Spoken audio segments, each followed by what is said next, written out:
માં તું કહેતી હતી કે હું અદ્રશ્યમાં તારી હારે છું. અરે માં, મને મોતના મુખમાંથી બચાય તો કે આ રાક્ષસો મને મારી નાખશે માં.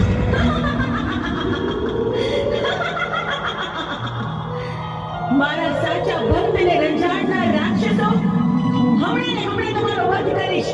મરવા માટે તૈયાર